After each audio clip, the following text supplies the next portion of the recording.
समस्त श्रद्धालु भक्तजन सादर आमंत्रित हैं। मित्रों, आप सभी यथा स्थान खड़े हो जाएंगे। को पाप से है काटी, भागवत भगवान की है आरती, पापियों को पाप से है काटी। श्री भागवत भगवान की है आरती, पापियों को पाप से है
पुष्पाणि प्रचरन्ते सदा हस्तानि कंगिना ते कागुं सहस्रयोजनो वधन्मानि तन्मसि जलेन शिथिलीकरणं पुष्पादिदेव वन्दनं हारज्ञां बन्धनं स्वात्मानं बन्धनं सेवन्महिमानं सचन्द्रजतपूर्वे साधाः सन्ति देवाः हरिः ओम् एकदन्ताय विद्महे वक्रतुण्डाय धीमहि तन्नो कन्याकुमारी च धीमहि तन्नो दुर्गे प्रचोदयात् श्रीमन्तिका बकुलचम्पकपाटलादेव पुण्यात्मन्त्रपुष्पाञ्जलिं समर्पयामि श्रीभाग्यवान्यै नमः।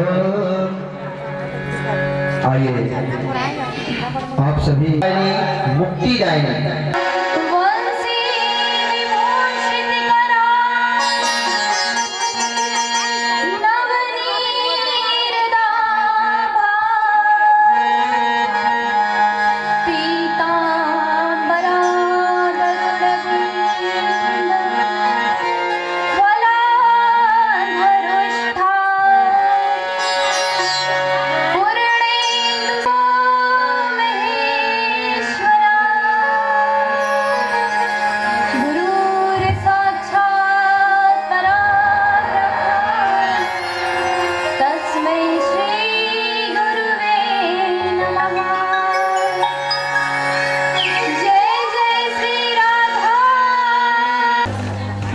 सर्वाधिपति अकारण करुणाकारक सकल जन कलमा शापहारक निर्गुण निराकार सगुण साकार जगदैक बंधु करुणैक सिंधु परब्रह्म परमात्मा श्री राधा माधव की युगल चरणार विंद में मेरा बारंबार प्रणाम।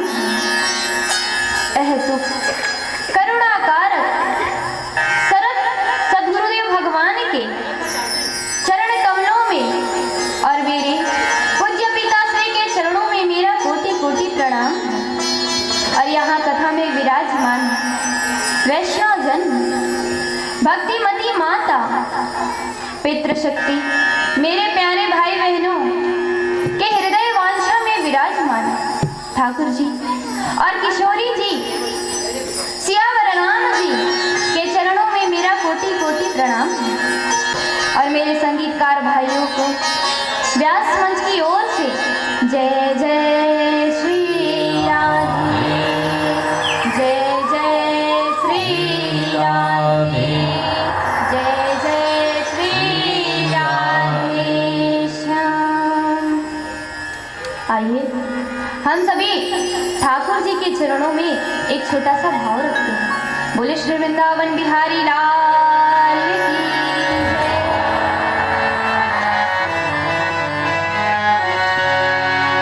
हे श्री वृंदावन बिहारी लाल की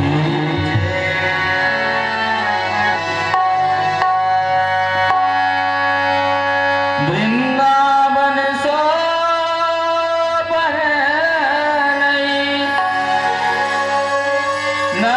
नंदगांव सोगा बंसी बट सो बट नहीं कृष्ण नाम सोना। हे छोड़ वृंदावन बिहारी लाल की जय। श्री राधे गोविंदा मन भजले हरि का प्यारा नाम है। श्री राधे गोविंदा मन भजले हरि का प्यारा नाम है। श्री राधे गोविंदा मन भजले हरि का प्यारा नाम है। श्री राधे गोविंदा मन भजले हरि का प्यारा नाम है।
सिर पर बनवाला इधर तिलक लगाए केसर तिलक लगाए वृंदावन की पुण्य गलिन में सपना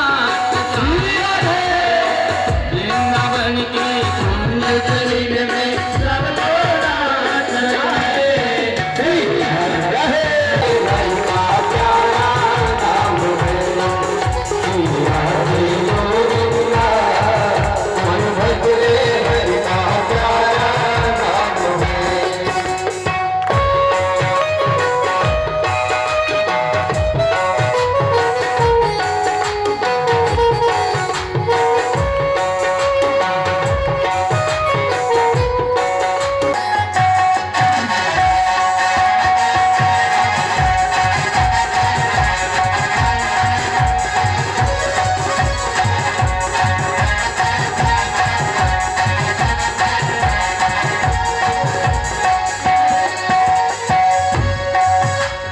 यमुना किनारे धेनु चरावे माधव मदन मुरारी माधव मदन मुरारी किनारे चलावे मदन मुरारी यमुना किनारे धेनु चरावे माधव मदन मुरारी माधव मदन मुरारी किनारे माधव मदन मुरारी मधुर मुरलिया जब छेड़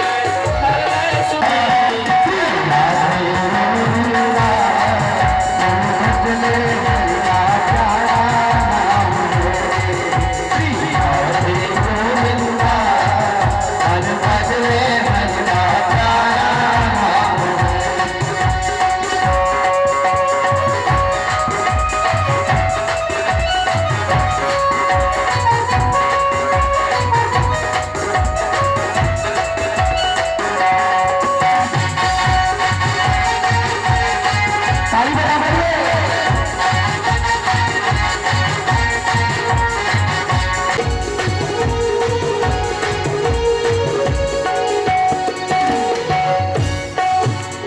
गिरधर नागर कहती मीरा सूरत श्याम लुभाया सूरत श्याम लुभाया गिरधर नागर कहती मीरा सूरत श्याम लुभाया सूरत कहती मीरा सूरत श्याम लुभाया सूरत श्याम लुभाया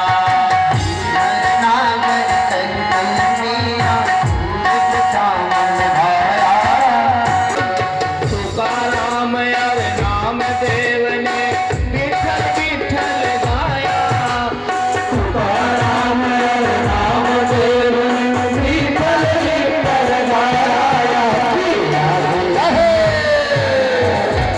भजले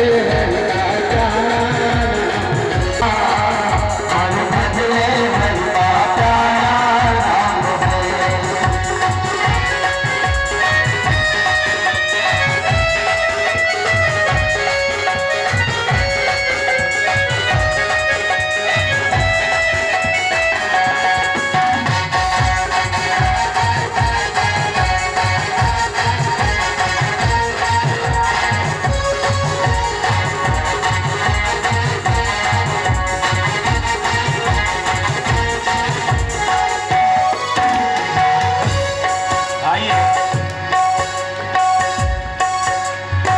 भजन की अंतिम कड़ी में बहुत सुंदर बातें कही हैं सुनेंगे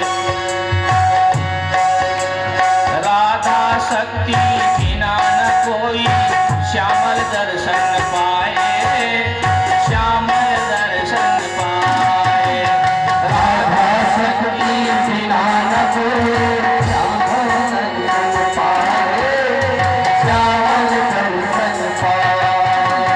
राधा शक्ति बिना न कोई श्यामल दर्शन पाए श्यामल दर्शन पाए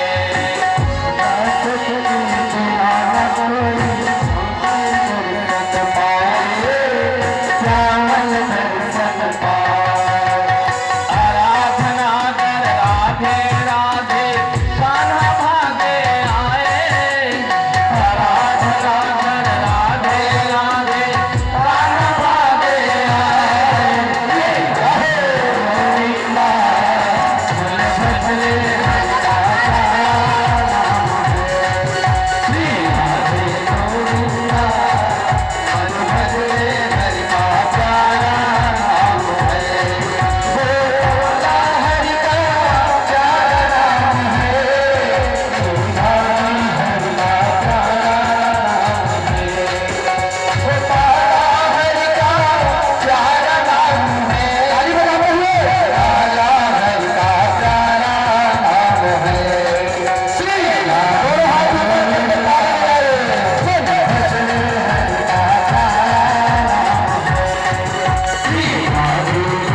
राधे राधे। थोड़ा जोर से बोलिए ना, राधे राधे। आप सभी को याद है ना कल कौन कौन से प्रश्न श्रवण किए थे? ध्यान से श्रवण तो करते हो कि एक कान से सुनकर दूसरे कान से निकाल देते हो? बताओ कल कौन कौन सा प्रश्न श्रवण किए हो? उसके बाद ही मैं कथा में आगे बढ़ूंगी। बताओ। मुख्य यजमान जी बताइए ना। मतलब आप कथा ही श्रवण नहीं करते, बैठे बैठे क्या कर रहे हो? बताओ, कुछ तो पता होगा ना। वे तो बड़े ही सुंदर है, परंतु हमारे ठाकुर जी तो इनसे भी ज्यादा सुंदर है। एक छोटा सा भाव है।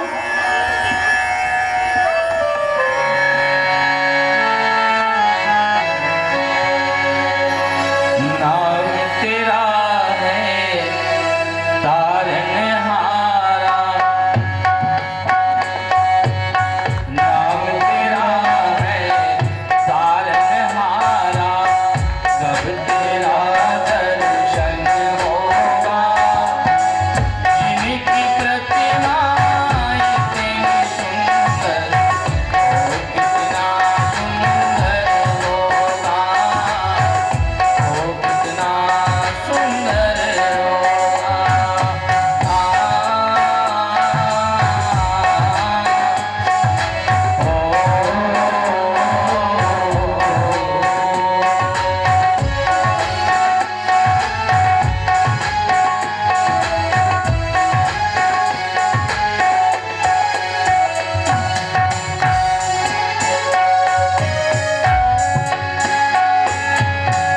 तुमने तारे लाखों प्राणी, ये संतों की वाणी है, ये संतों की वाणी है, ये संतों की वाणी है।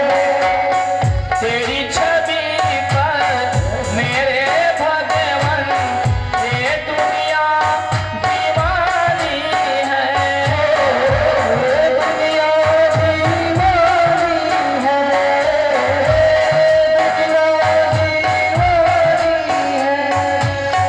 ये दुनिया दीवानी है। भाव से तेरी पूजा रचाऊं, हो भाव से तेरी पूजा रचाऊं, जीवन में मंगल होगा। जिनकी प्रतिमा इतनी सुंदर हो, कितना सुंदर होगा, हो कितना सुंदर होगा। नाम तेरा है तारनहारा, कब तेरा दर्शन होगा।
देहूती को देखा तो वे विचार किए कि भगवान कितने सुंदर हैं।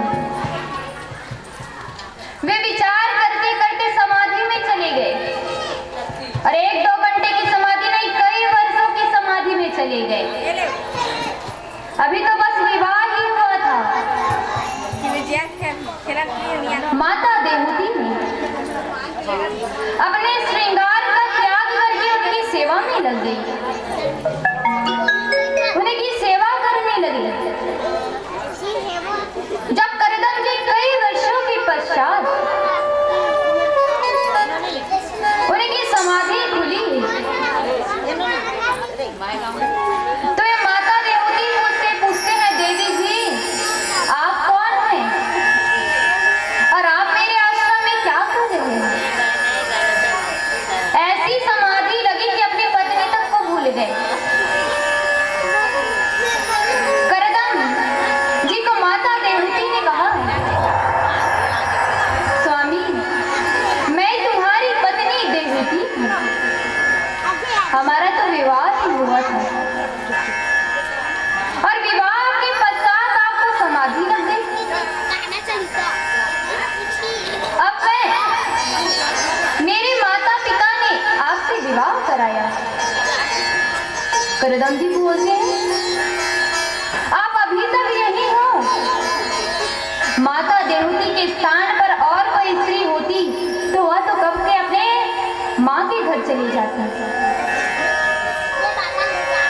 उनका शरीर पतला हो गया, वह भी भोजन का त्याग कर दी थी।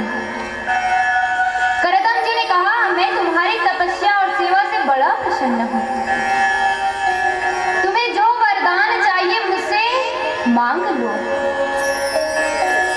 माता देवती कहती है, स्वामी आपने जो विवाह के समय एक शर्त रखी थी ना, पुत्र प्राप्ति की वही शर्त को पूर्ण कर दो। करदम जी ने कामाग विमान को प्रकट किया। ये कामाग विमान ऐसा था जो उनके मन से प्रकट हुआ था, उनकी कामनाओं से। यह दिव्य विमान था, इसमें पेट्रोल डीजल नहीं लगता था, न उसमें चलाने के लिए कुछ था। जहां उनकी मन होता जिस ओर मोड़ लेते या उसी ओर जाने लगता। माता देवती अपने शरीर को देखने लगी, मैं तो इस विमान में बैठने के लायक भी नहीं हूं। तब करदम जी ने उसे बिंदु सरोवर तीर्थ में लेकर गए। जैसे ही वे स्नान किए वो पुनः नवयुवती हो गई और उनकी सेवाओं के लिए तो अनेक दास दासियां प्रकट हो गई। उन्हें उट्टन लगाकर स्नान कराने लगी, उनका श्रृंगार करने लगी। जब माता देवती श्रृंगार से सुसज्जित हो गई तब वे कामाग विमान में बैठ गए और वे कई वर्षों तक विहार करते रहे। जब वे लौटे तब उन्हें 9 कन्याओं की प्राप्ति हुई। अब करदम जी ने कहा था, मैं तो एक संतान कहा था, यहाँ तो 9 हो गए, अब मैं तो जा रहा हूँ। माता देवती उनके वस्त्र को पकड़कर खींचने लगी, स्वामी यह तो कन्याएं हैं, यह तो परघर की है,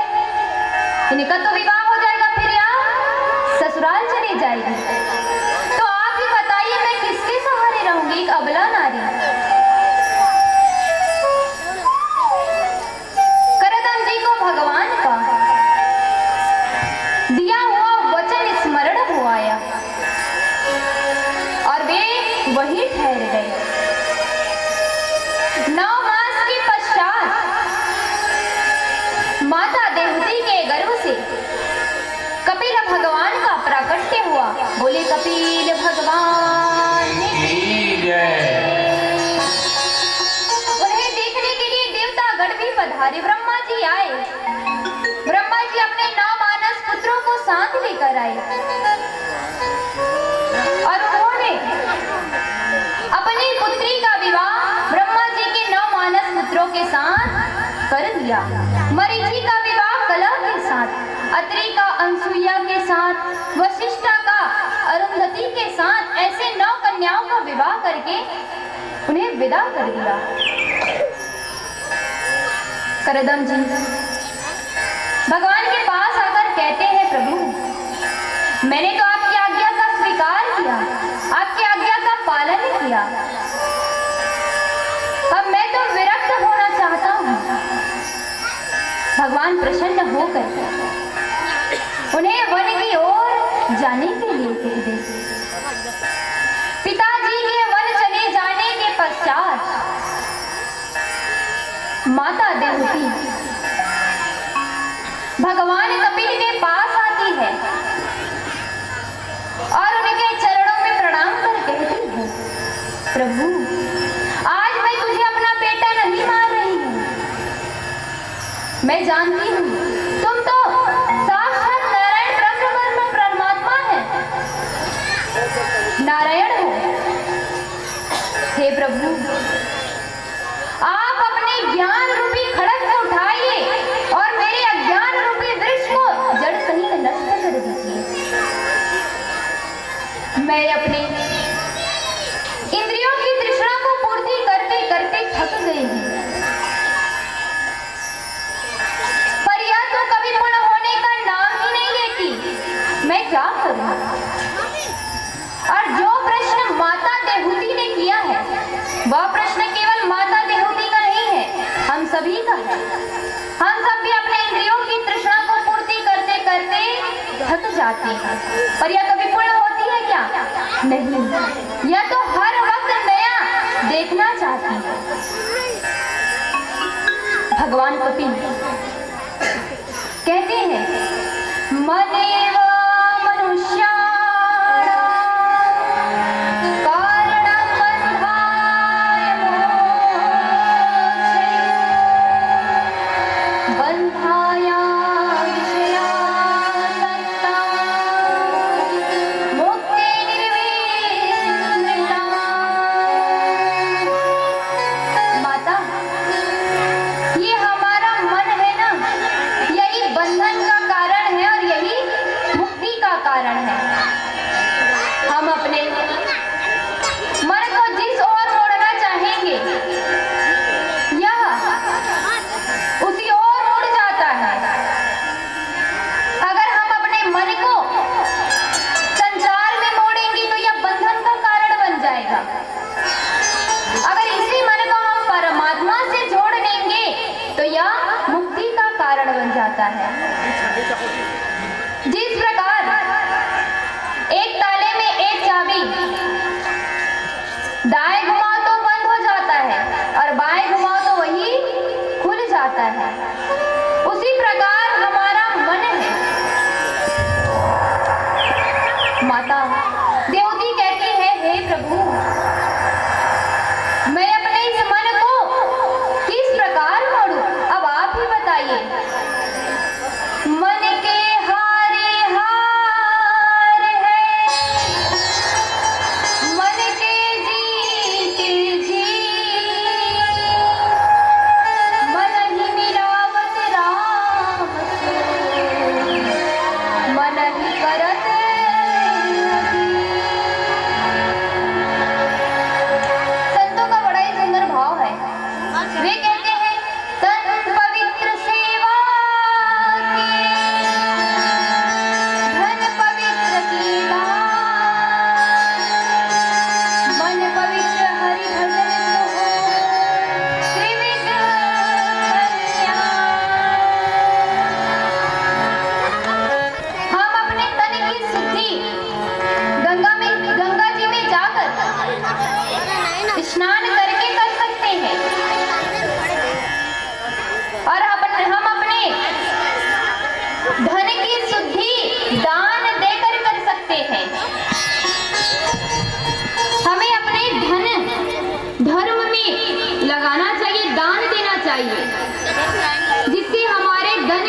परंतु हमें यह तो ज्ञात नहीं वह सामने वाले व्यक्ति ने उसे किस प्रकार कमाया है, हत्या करके कि चोरी करके।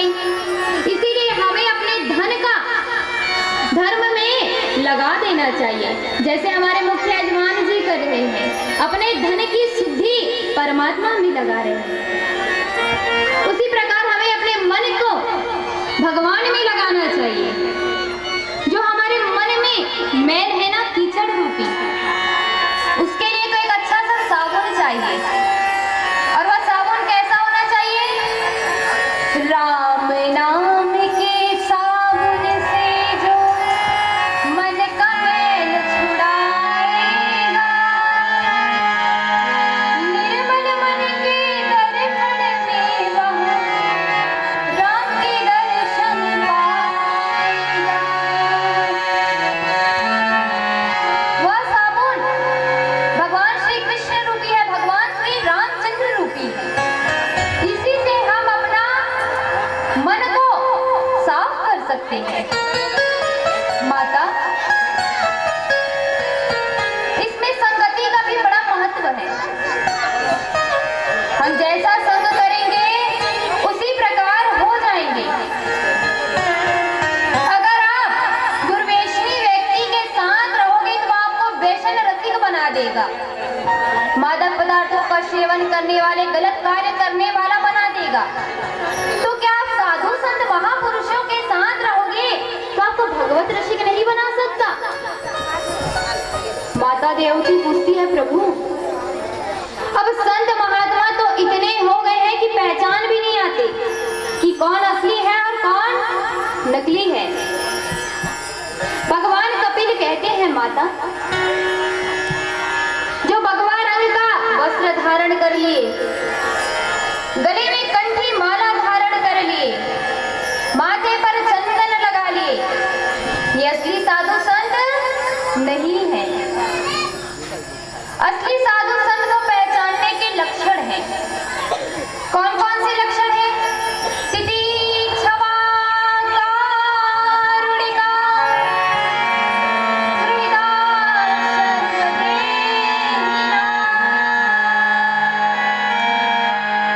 तितिक्षवा, जो सुख दुख से रहित होते हैं। अगर हमारे मोहल्ले में कोई साधु संत आ जाए, अगर आप उन्हें स्वागत सत्कार कर दो, माला पहना दो, तो वे बड़े प्रसन्न नहीं हो जाएंगे। अगर आप उन्हें 2-4 गाली देकर भगा दोगे तो वे दुखी नहीं होंगे। वे सुख दुख से रहित होते हैं, तितिक्षवा। ऐसे होते हैं संतों का हृदय। कारुणिका, सभी जीवों पर करुणा परायण करने वाले। एक व्यक्ति, एक बाबा जल में स्नान करके जैसे ही भगवान सूर्य नारायण को अर्घ देने लगे, एक बिच्छू जल में बहा जा रहा था। बाबा ने उस बिच्छू को अपने अंजलि से हाथ में उठा लिया। और बिच्छू का स्वभाव क्या होता है? डंक मारना। बिच्छू ने बाबा को डंक मार दिया। बाबा के हाथ से वह बिच्छू गिर गया। बाबा ने उस बिच्छू को पुनः उठाया, फिर से वह डंक मारने लगा। ऐसे ही करते रहा, वह डंक मारने लगा। अब बाबा तो उसे बचाना चाहते हैं, पर वह तो डंक मार रहा है। एक व्यक्ति यह दृश्य कब से देख रहा था और वह कहता है, बाबा जब वह बिच्छू आपको इतना डंक मार रहा है तो उसे जाने दो, बह जाने दो, क्यों बचा रहे हो? बाबा ने बड़ा ही सुंदर भाव कहा। वे कहते हैं, बिच्छू का स्वभाव तो डंक मारना है और हमारा स्वभाव क्या है? सभी पर करुणा करना, सभी पर प्रेम करना। जब बिच्छू होकर, जीव होकर अपना स्वभाव नहीं छोड़ सकता तो हम तो मानव हैं, हम अपना स्वभाव कैसे छोड़ सकते हैं? ऐसे ही संत महात्मा ने उनकी रक्षा की। तितिक्षवा, कारुणिका, श्रद्धा, सर्वदेहिनाम। संत महात्मा सभी पर, बड़े जीव जंतु, छोटे जीव जंतु पर, उन्हें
हमें रख ले, हमें रख लेना तेरी दरबारी में, रख लेना हमेशा तेरी दरबारी में।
सीधा सीधा हमें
बोले श्री वृंदावन बिहारी लाल की जय हो।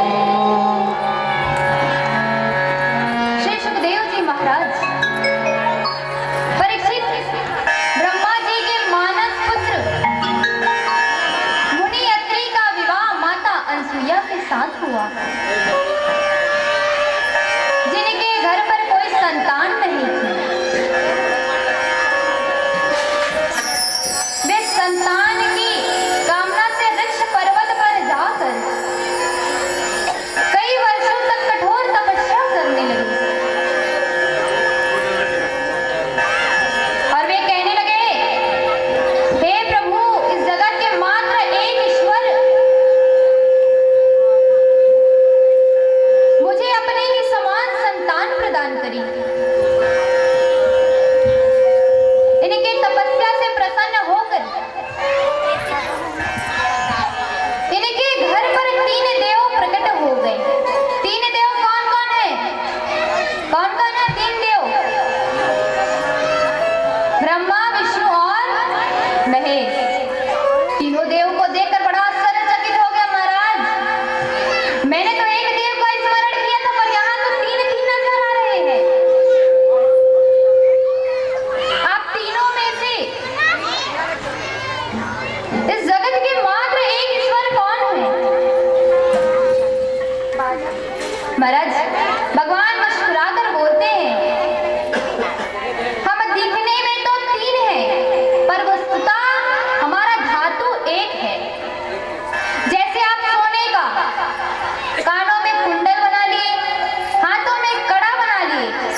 हो गई। बोली लक्ष्मी नारायण भगवान की जय। इनके घर पर साक्षात यज्ञ नारायण और भगवान माता लक्ष्मी दक्षिणा के रूप में प्रकट हुई और दोनों ने ही आपस में विवाह कर लिया। हाँ, कुछ भी अनुष्ठान करवाए, यज्ञ करवाए, पूजन करवाए, परंतु यज्ञ के पश्चात हमें दान दक्षिणा देना आवश्यक है। भगवान यज्ञ नारायण ने इसीलिए माता लक्ष्मी के साथ विवाह किया कि कहीं तामस यज्ञ ना होने लग जाए और हमारा अनुष्ठान तभी पूर्ण होगा जब तक हम दक्षिणा नहीं देंगे, तब तक पूर्ण नहीं होने वाला। तामस यज्ञ ना हो बता, इसीलिए भगवान ने यज्ञ नारायण रूप धारण करके माता दक्षिणा से विवाह किया। यज्ञ के पास दक्षिणा देते हैं ना, ब्राह्मण भोज करवाते हैं फिर भी दक्षिणा देते हैं। कुछ भी भगवान से जुड़ा हुआ करवाए उसमें दक्षिणा देना आवश्यक है, अन्यथा आपको फल की प्राप्ति नहीं होने वाला।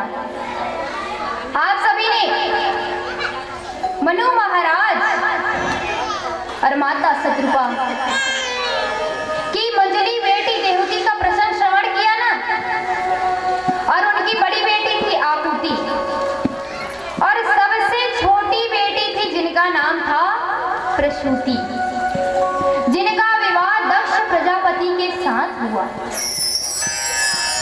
दक्ष प्रजापति के द्वारा माता प्रसूति के गर्भ से 16 कन्याएं हुई, जिनमें 13 धर्म के साथ ब्याह गई और एक अग्नि के साथ और एक पितृ के साथ। जो धर्म की मूर्ति नाम की पत्नी थी ना,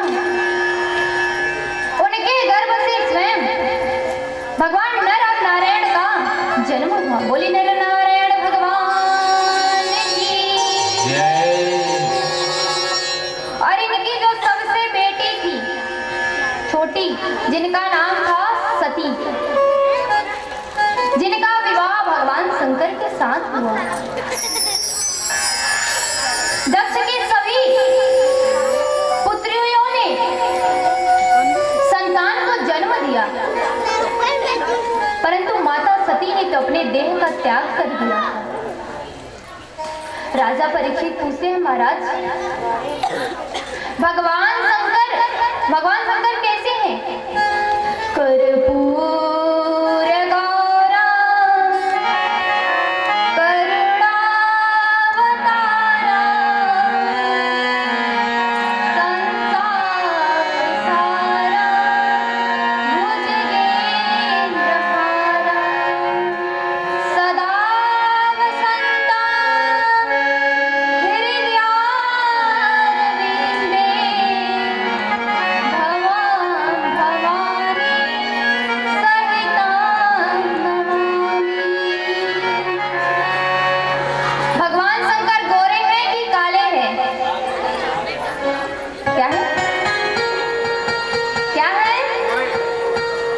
बताओ ना।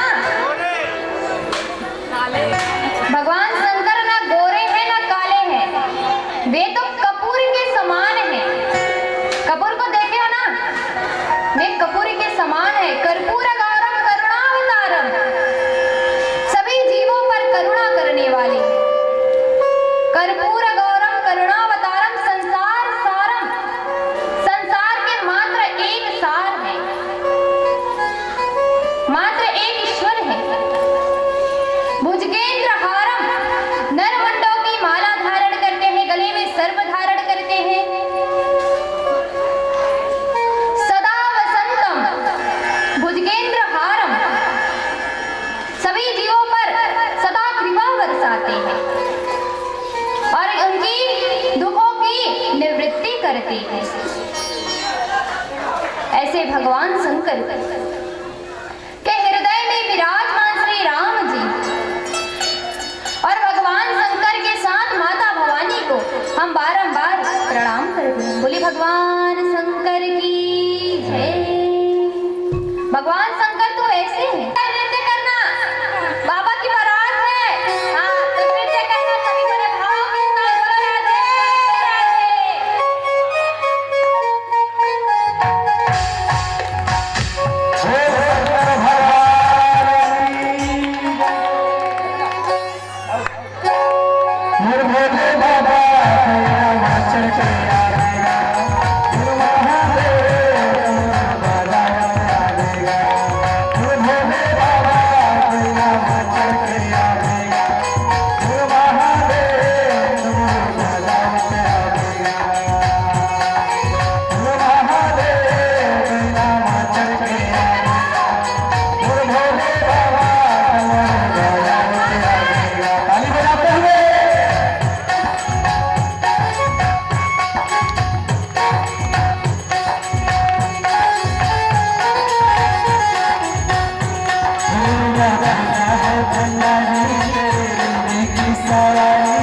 समझता जाए रे हो मेरा भोला है भंडारी करे नंदी की सवारी शंभुनाथ ने वो शंकर नाथ ने मोर महादेव भैया मातर के आएगा मोर भोले बाबा मोर बाबा आएगा मोर महादेव भैया मातर के मोर भोले बाबा मोर बाबा आएगा जय शिव शंकर रानी भोलेनाथ कैलाशी जय जय राम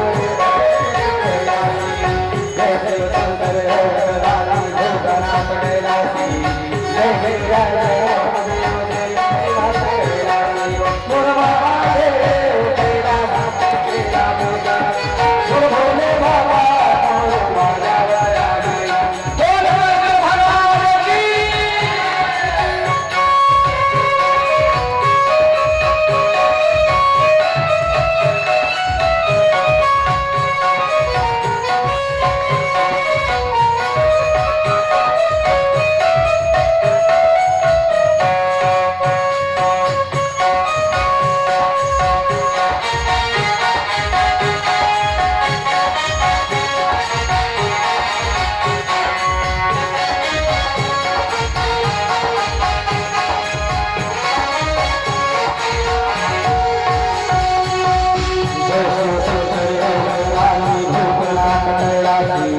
जय जय राज काल जय शिवनाथ कैलाशी अभिनंद गम्य राम सुगंधि गोष्ठी वरभरम विवाह राम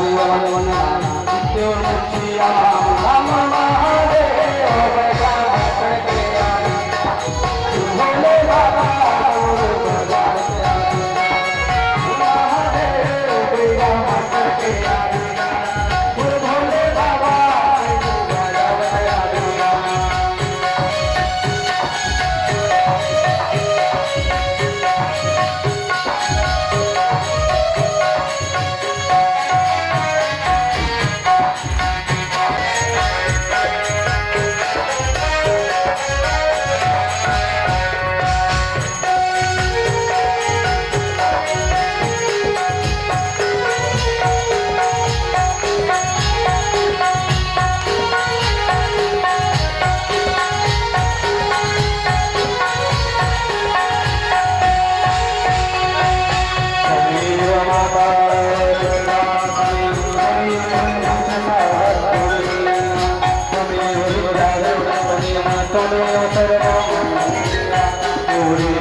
भोले बाबा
Thank you.